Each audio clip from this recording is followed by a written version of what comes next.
Hello friends, Mahanadi அடுத்து வர எபிசோடில் என்ன நடக்கலாம் அப்படிங்கிறத பற்றி பார்க்கலாம். நம்ம எதிர்பார்த்த மாதிரி இன்றைக்கான எபிசோட் ரொம்ப இன்ட்ரெஸ்டிங்காக, எமோஷனலாக, ரொமான்ஸாக, காமெடி கலாட்டாவாக இருந்தாலும் லாஸ்ட்டில் காட்டின அந்த குட்டி ப்ரோமோ ரொம்பவுமே குழப்பமாக தான் இருந்துகிட்டு இருக்கு. ஏன்னா ஏற்கனவே ஷூட்டிங் ஸ்பாட் ஏரியாவில் நமக்கு விஜய் க்ளீன் சேவ் பண்ணியிருக்க மாதிரி காட்டினாங்க. அது வேறு எதுவும் ப்ராஜெக்ட்டுக்கா அல்லது வெனிலாவுக்காகவா இல்லை காவேரிக்காகவா அப்படின்னு சொல்லிட்டு எல்லாம் லைவில் பேசினதை நம்ம ஏற்கனவே பேசியாச்சு. அது ஒரு பெரிய பயமாக இருந்துச்சு. அப்போ ஸ்டோரி எதுவும் மாற்ற போகிறாங்களா அப்படிங்கிற மாதிரிலாம் யோசிக்க வச்சுட்டாங்க.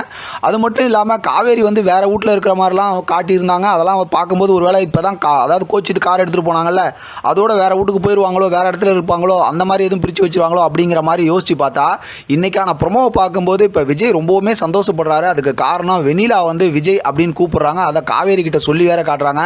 காவேரி ரொம்ப எமோஷனலாக அப்படியே கண் கலங்கி விஜயை பார்க்குறாங்க. அதுக்கு காரணம் என்ன அப்படின்னா, விஜய் சந்தோஷப்படுறத நினச்சி அழுகுறாங்களா, இல்லை விஜய் வெனிலாவுக்கு ரொம்பவுமே ஆறுதலாக சப்போர்ட்டாக இருக்கிறாங்களா, அதனால் நம்மளை விட்டு பிரிஞ்சு போயிடுவாங்களா அப்படிங்கிற கவலையில் காவேரி அழுகுறாங்களா அப்படின்னு தெரியல. ஆனால் எது எப்படினாலும் விஜய் எல்லாம் சரியாக தான் புரிஞ்சு வச்சுருந்தாலும் அதை காவேரி கிட்ட கொஞ்சம் கன்வே பண்ணி சொல்லியிருந்தா இவ்வளோ பெரிய குழப்பம் பிரச்சனை வந்தே இருக்காது. இது எப்படி பேசாமல் இவ்வளோ நாள் பெரிய லாஜிக் மிஸ்டேக் பண்ணிக்கிட்டு இருக்காங்க அப்படிங்கிறது ஒன்றுமே புரியல.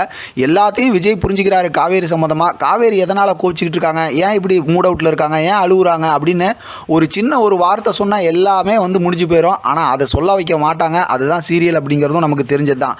சரி, இப்போ கதைக்கு வருவோம். அடுத்து என்ன அப்படின்னு பார்த்தோம் அப்படின்னா, இப்போ விஜய் வெனிலாவை பழைய நிலைக்கு கொண்டு வரணும் அப்படிங்கிறனால வெனிலாவுக்கு என்னெல்லாம் பிடிக்கும் அப்படிங்கிறத பார்த்து செய்ய போகிறாரு. இதெல்லாம் பார்க்குற காவேரிக்கு ஏற்கனவே ரொம்ப கோவத்தில் இருக்காங்க இல்லையா, அதனால் அடுத்தடுத்து நிறைய கோவங்கள்லாம் வரும். இந்த மாதிரி சந்தர்ப்பங்கள்லாம் பயன்படுத்திக்கிட்டு ராகினி காவேரியை ரொம்பவுமே வெறுப்பேற்றுவாங்க.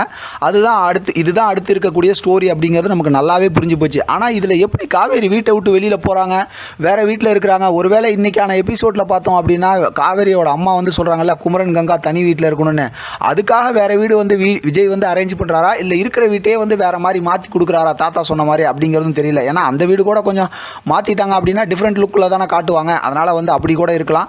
எப்படி பார்த்தாலும் ஸ்டோரியை நம்மளை கஷ்டப்படுத்தாமல் கொண்டு போனால் ரொம்பவுமே சூப்பராக தான் இருக்கும். விஜய் ஒரே ஒரு வார்த்தை சொல்லிட்டாவே காவேரி ரொம்ப சந்தோஷப்படுவாங்க.